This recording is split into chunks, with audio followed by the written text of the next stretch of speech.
À quelques jours de la célébration du 54e anniversaire de l'indépendance du Togo, les prêtres et prêtresses des couvents du canton d'Abodrafort, lieu de naissance d'Octaviano et Epifanio Olympio, oncle et père de Sylvanus Olympio, père de l'indépendance du Togo, ont invoqué les dieux et les mânes de nos ancêtres pour qu'ils éloignent du Togo la haine et la division et que la paix s'installe dans les cœurs de tous sur la terre de nos aïeux, afin que l'or de l'humanité se lance définitivement sur la voie de son rayonnement.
Ils ont également demandé à Dieu d'accompagner le président de la République et le président national de l'UFC, Gilles Christ Olympio, sur le chemin de la paix et de la réconciliation qu'ils ont emprunté bientôt 4 ans pour l'apaisement du climat politique et la relance de l'économie togolaise.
Le grand prêtre Sewa Katanga Togbilankpa Hunu à Agbodranfort a exhorté tous les Togolais à célébrer ce 54e anniversaire avec faste et sans abus.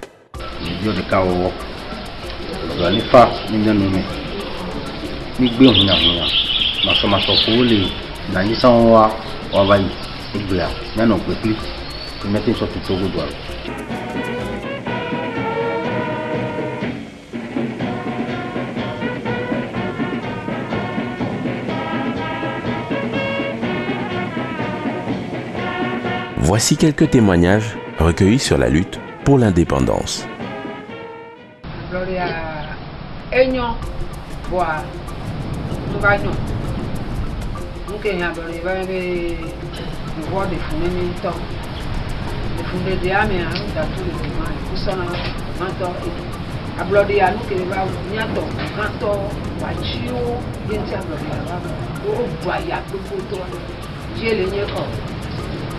Yovo nous va y non. Ahone le wasi yaka. Ahobi yaka. Ahoami yaka. Toi quelqu'un non ça va non wa. Ola pour kolata. Non ça va non wa. Et moi oya Mba o fona mi do kaka wa chudo na ngo kame. O blo bi yo lo ko mi si ama to no ato wo ku keke. Gbo to ichaka nto. O le fi yan ngba. Gbo to ami lo so bi ba da wo ba. La ne ko fi so konka. Plus so ne yo wo. Ko baba vo kan de. O bu wo mo le kaka ame ya sheti. O be ku e ba ji we fu la ba ji nyo de fo ku kwa nyo de. Ame ko ami ku kwa bo zu. Nto. Et nous, on les jettons maintenant, Sivans. Les Sivans, les gamins, ils vont quoi. Les Togo, les doyens, ils n'ont pas de nous, les barabara. Les noirs, les amis, nous doivent attendre. Nous, on ne peut pas attendre. On la sort attendre, t'as des cannes. La guidi, ça, t'as les toits, la guidi, quand même, il faut que tu aies.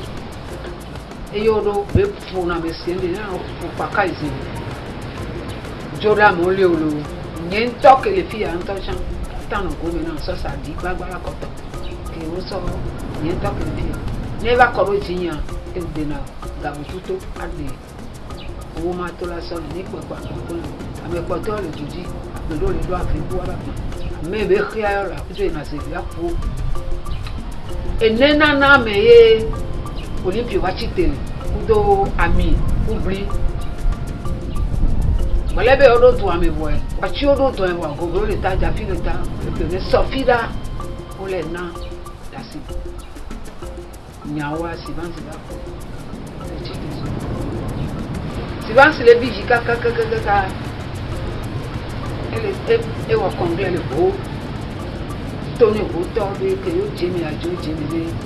Na me debe ya wuya la tête on peut le confabulation do ko ni wa mo ma sa fo ko me fie le kan to afo ho ma sa fo fio ke to we ma nya si man sa to te ko na de to ni dai debe tanu le ko kada ma ja ho me fie le appeler moi le et pour mi on a pas voir que toi quelqu'un bona ne hordona il va te ko yo les noirs les avaient une tête noire. On les hommes, les rares.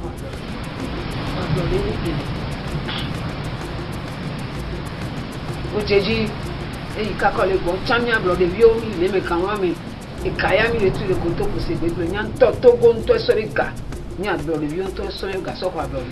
N'y a copié les calamés dessus. Il va les dire, il y a caca, d'accord. Quand la dame n'a pas, acclamé au bruit. La porte. Attaque en dessous. Mais ça quoi? Comme il monte à mi ouais. Ah, on dit à Van. Pour moi mais mais ça radido là. Quand tu montes à Béha. Donc nyemalo lo et nyemalo be. Nyemalo be mi fia ko ma to be mo la no ma nyemalo lo mi fia ko ma na be nyemalo chuchu ko ba ko ke mi da yo fi mi va trop d'avigon e o nyemalo be mi fia ko ma na be mo la no ma nyemalo lo nyemalo kakla bale ho di chan nyemalo mi ku mi pari chan nyemalo mi fia ko ma na be mo la no ma o nyemalo be mi fia ko ma do be mo la no ma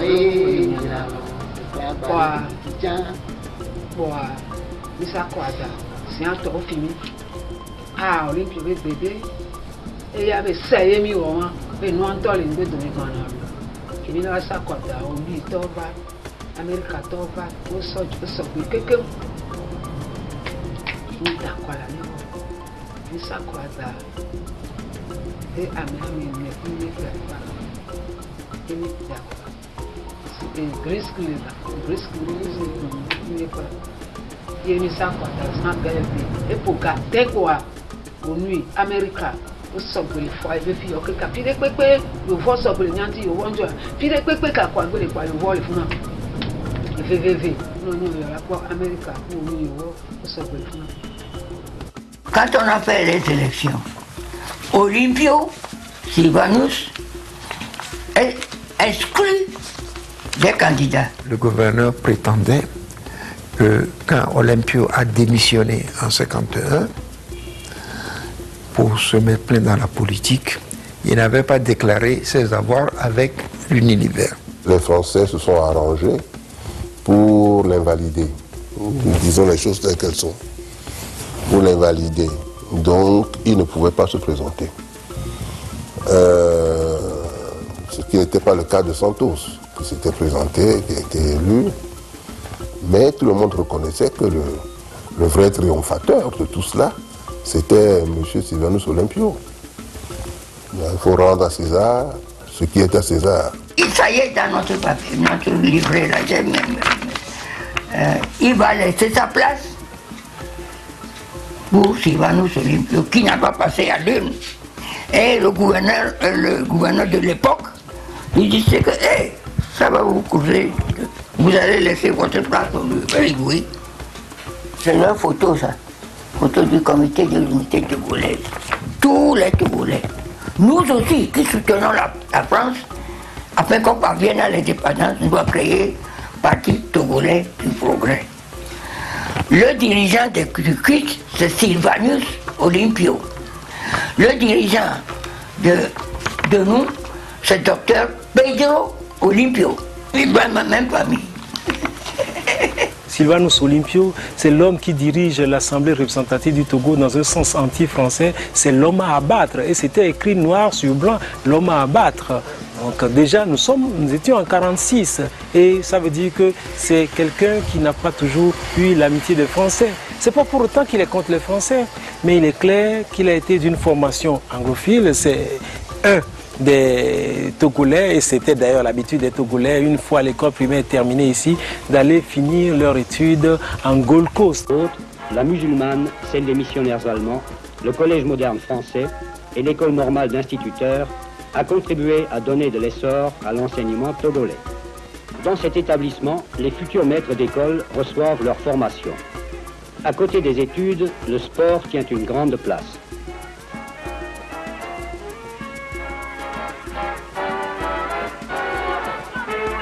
« 43% des enfants d'âge scolaire fréquentent aujourd'hui l'école. En 1946, on en comptait moins de 12%.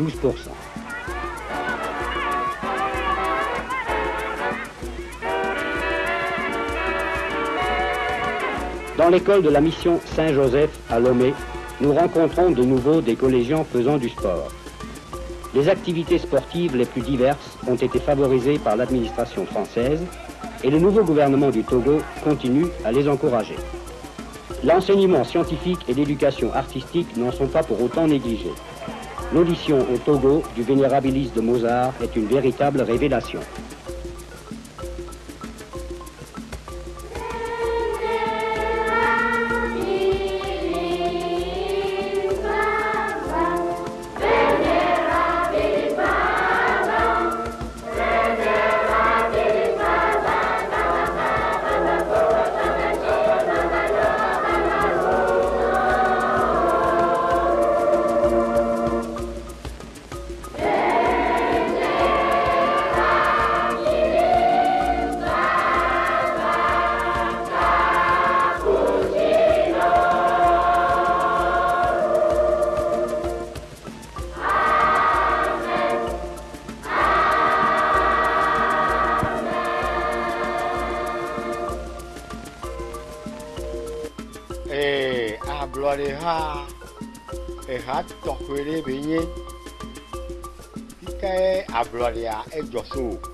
Ni Jesse Papa Sylvanus Olympio. Nke gome mi Jessiro, miato Jessiro, miato elinkoe lenye o gomebu agbesdo kenye ablogame numéro 1 me fioa. O kio onyi hon. Enwa.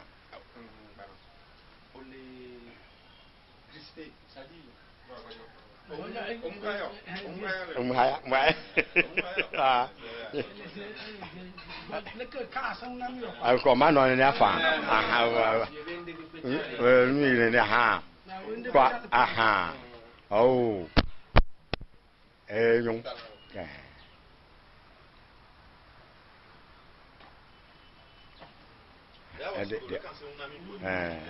aha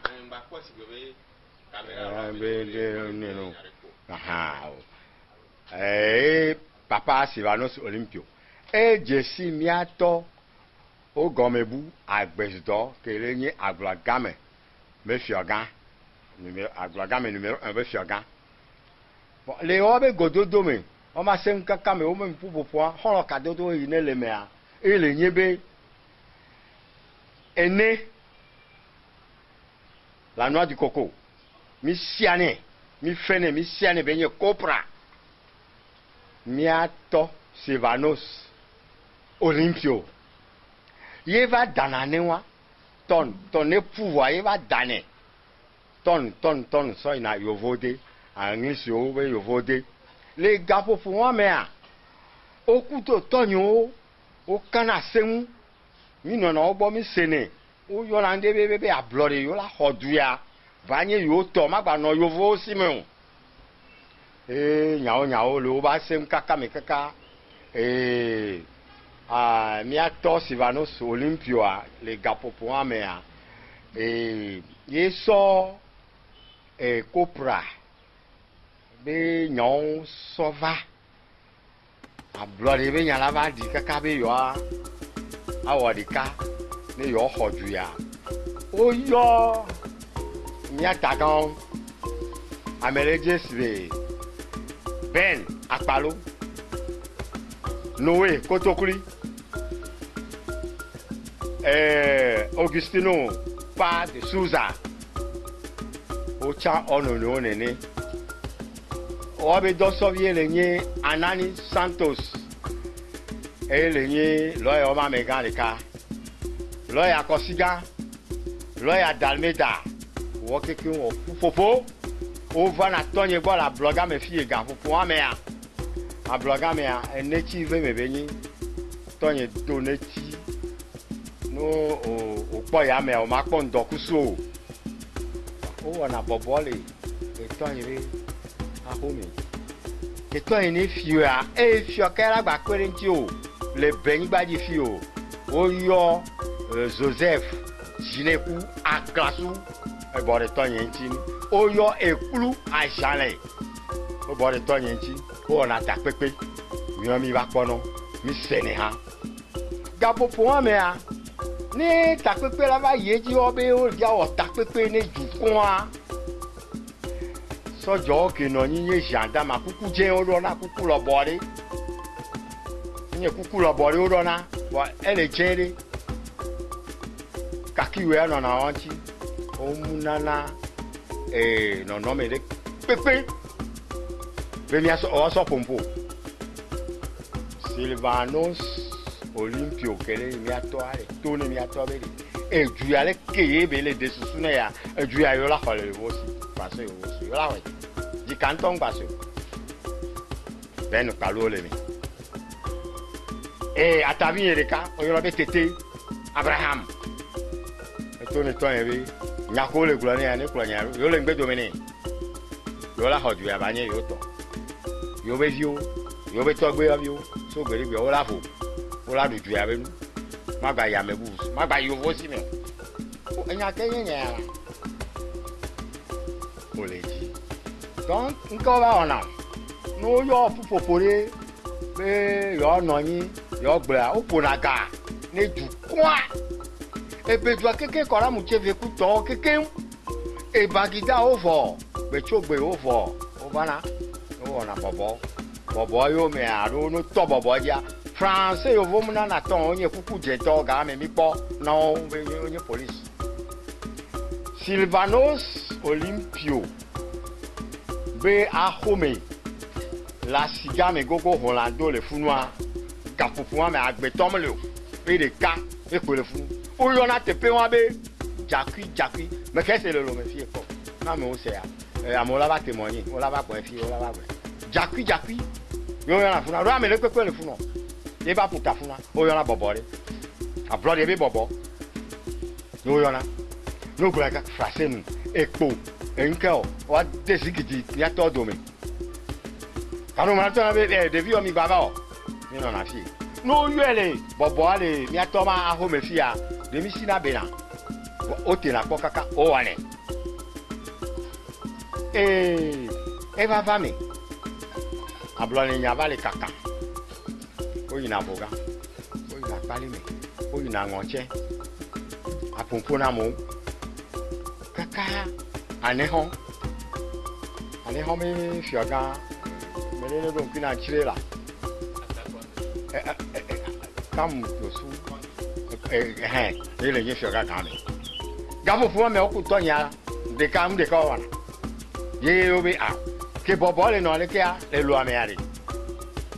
Ame alo ame ale ko. Ame tan le mi supo le ke o. Obi yo so bobo yi. Aneho. Yo be wala ne ho. Onya be nko yo le wa. Enu tonto e. Ko sitia. Nkelo. Ehun lori mu le ke o. Ça, l'ordi à bas bof, c'est ça, le américain de carreau aussi, et personnel. Ni la sueur, so quelqu'un bon. Quelqu'un, moi aussi galère. Oh, ça n'a quelqu'un. Mia non, mia dadao, aussi t'es. Y'avais d'eau, anyway. Le train. Les besitos filles. Ne reçoit ya néon. Oh ya. Oh. Ça joue le fou gendarme, police o. O sauve coucou jejeje wa. O matin gogo heliwe. Kame ali. Nke va jo. Eto ni va yo mo bono dasi. No dasi heliwe anti va yo la ya néon. Mia dada ku mia no. O va calibre. Si so les gars oh. Bon, on est une meeting populaire. Aussi, maintenant,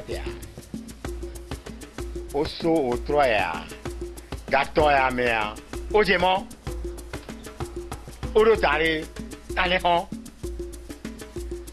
cacao lavé d'eau. Bon, jamais. Sur les gogo avec la fois, sans les dos. Où y'en a calibré vidéo, aussi, où y'en avait, on les petits. Hein? Amia voyez le français que vous avez lampion. Au Sinekudo amidien, yenye crazy que non aime, au pétrole que non aime, amidien. Au don à vous aimer. À vous que venir, et toi, on t'en connaît, au so donné. Et Yapona, au zone à moi, calibre vivant. Plus de 1000 personnes. Au Ina, calibre un petit pop. Kaka la po. Fofosi gâteau mais o do ani honya o to bobo di a blood be bobo o tweji o ona bobo so ndi ka si le keme kaka gave me ko gbaje mo o wa ko are lo me fi ame se me ya la ho ga keme yo fo gbebe pipa ma do a onu wa ye me o ba de ha to be na re o be hu amayo o be pipa mayo. Obe so jobe huamayo, France obe huamayo, kake miyane hon. Obe huamayo, obe pipa made afo, kake amito foyane hon. Oh baba, ogbo. Eba no gare me, obe o glanyo kaka kobe, akodada me nya javado. Parti on me fait couler et jouer progrès, unité.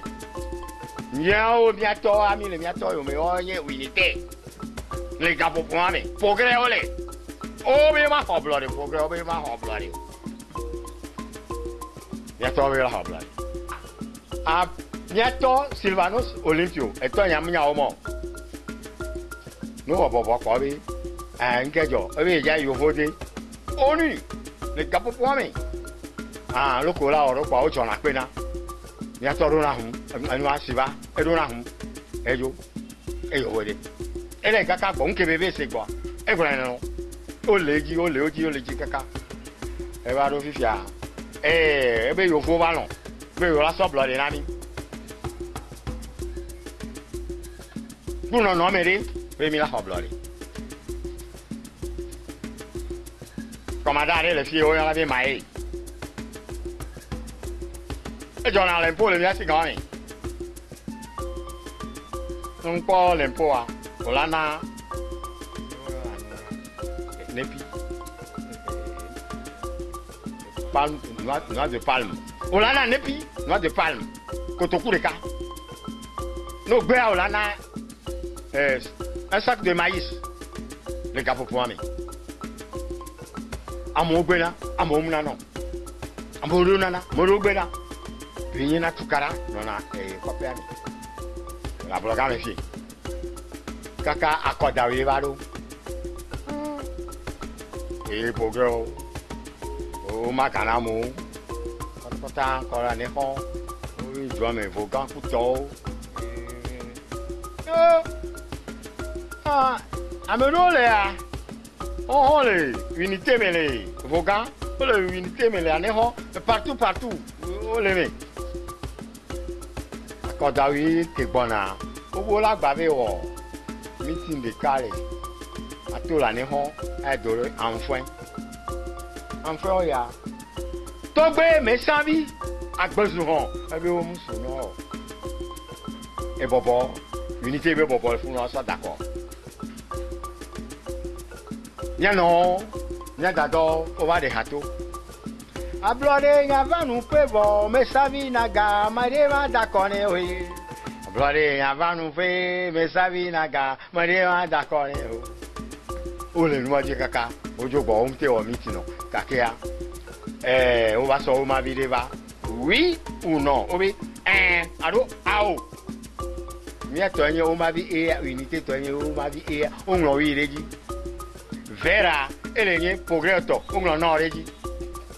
Oui, d'accord, en 58. 1958. Oh, d'accord.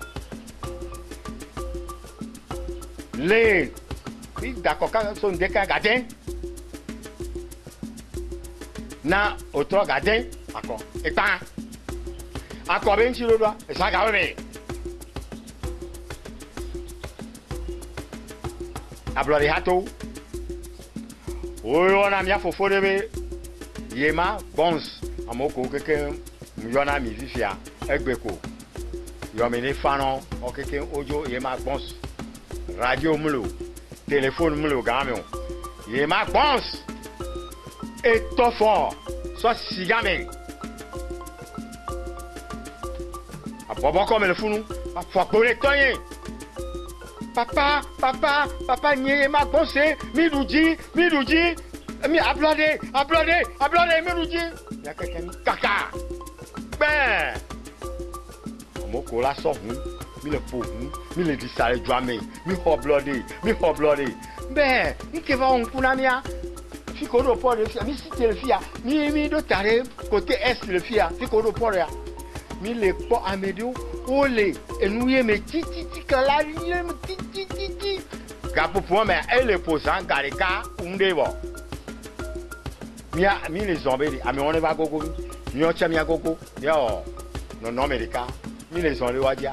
Amo mi tele tuamo, home tele gogo mio. Kaka, fico do port de fifia. Lo come va trop le fond. Ou jijo tokwele. Ou zizi tokwele.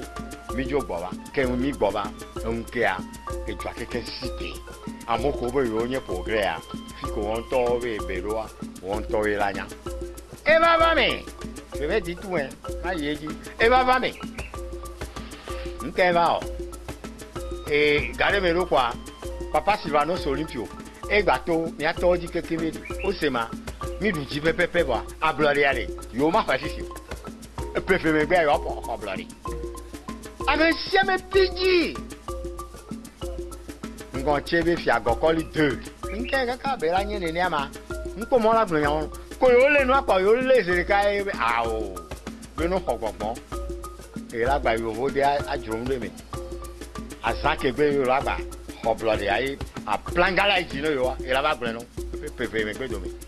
De 58 à 60 et bi va nasa. Le 27 avril 1960, drapeau là dit. Le 26 nous étions au stade municipal à Lomé ici.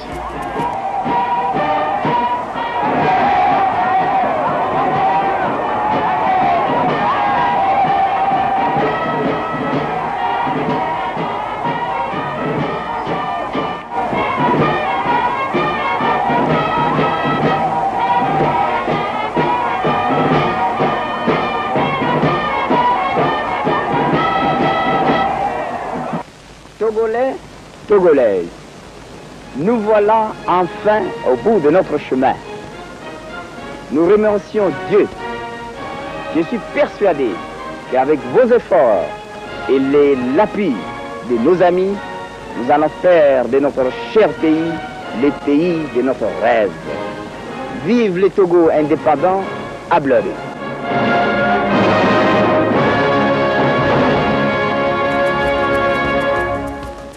Ablodé nyava Togo pewe veye biko.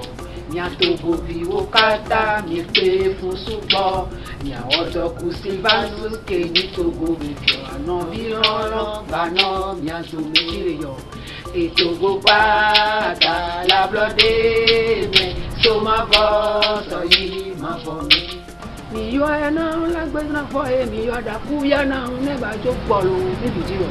Mi yo na la gbedra fo e mi yo da ku na ne ba jo gbolo ni te dia e ya e la pe muswa ya da lo le ga ya so de ni te dia e ya e la pe muswa ya da lo le ga ya so de ni ga ko ma mi te jo biji ni ga ko mo mi te jo biji mi yo na la gbedra fo e mi yo da ku ya na ne ba jo gbolo.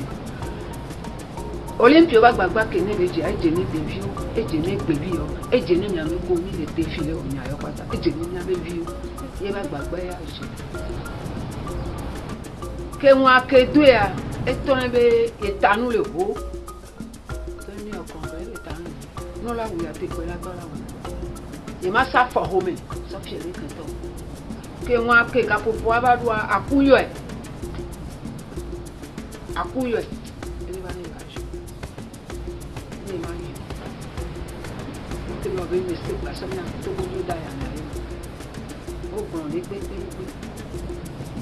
e va pour ça gaffe e va tourner be on est toujours dans le dossier oui belle moule nyanya me no Olympio bo le ja wi jo wi la bo le nyanya me ne sous suidento. Quant au président national de l'UFC, M. Gilles-Christ Olympio, il est revenu ici sur sa nouvelle vision politique et les perspectives de l'Ablodé. Ablodé peut ce soir de métro. Un peu blanc, tout mon nez. Et il y a des cas comme le Toko fait à ton bateau, si va nous Olympio, il y a blabé. Zandiato, Zangaliha, ou Doumounembe, Zangiji, Kaka, Kakeli le Moji. Mieux avec un glombe que Kelly a le Mojinami, mieux d'Owam ne que Kelly a Waba. Et il n'est Gigi Mania, mais Togo Vio Kata, un mot, toi, fichafi, tout foutaboui, Togo fait le léonu, Sochi, et Yanier, tu es Jeppe, il est Torope, Yana Chinia Nono, Nia Odeka, et Nia Odeka, Nia Pere, Nia Deamu, Nia Jirero, Wani Achon, Benu. À moi, on papa. Il y a gardé me Togo quoi, watchi me ben le dupoteur bon, et dit ça. Et il n'y a pas nos vieux bois à Kobe et nous garde photo. Il y a wall, il y a des amours. Quand on est chimé bas, me gomme n'y a pas me gaoué. Et comme que n'y a pas la forêt, la douce nos vieux, il y a oué tout. À l'ébé n'y a ta, n'y a pas un bois de tolo. Et Nyama, il y a bleu de Dieu sous le bas. Togo pata l'Ablodé, mais sur ma voix, soyez ma voix.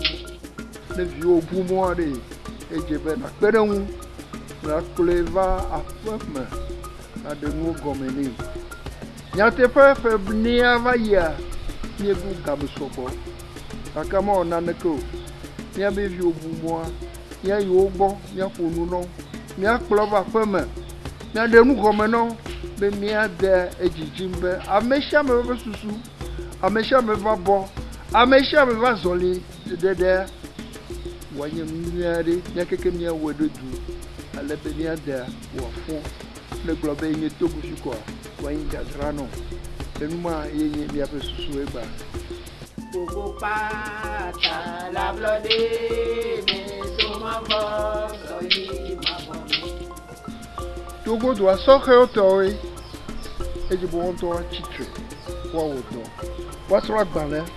apla dɔre eno wevo wata si nyakupiori adzre wowo ekɔ dada wa wodɔ elabena nu geɖe le via me kesinɔnuwo le mia si ɖeviwo ɖo atsitre wawodɔ le numɔnu alebe dɔ wòava dua me ye kpekpe ge ɖe woaŋu gake vevietɔ nye be woŋutɔ atsitre womeganu fún koa womedɔ ɖeke wɔ go woado agbe na wo ɖokui enumɔ menye nunye o wòade dzidzim be míabe viwo míabe viwoa míaƒo nu nɔ míana anyigba kpli wo míegasi le wo gbɔ míagogo míalili wo ale be míatrɔ asi le duya ŋu wòanyi du nyui aɖe abe ale ablɔ ɖeviwo gblẽ xoxo ƒe blatɔ̃ vɔ nɛa míazɔ ɖe woaƒe afɔɖeɖe dzi lo.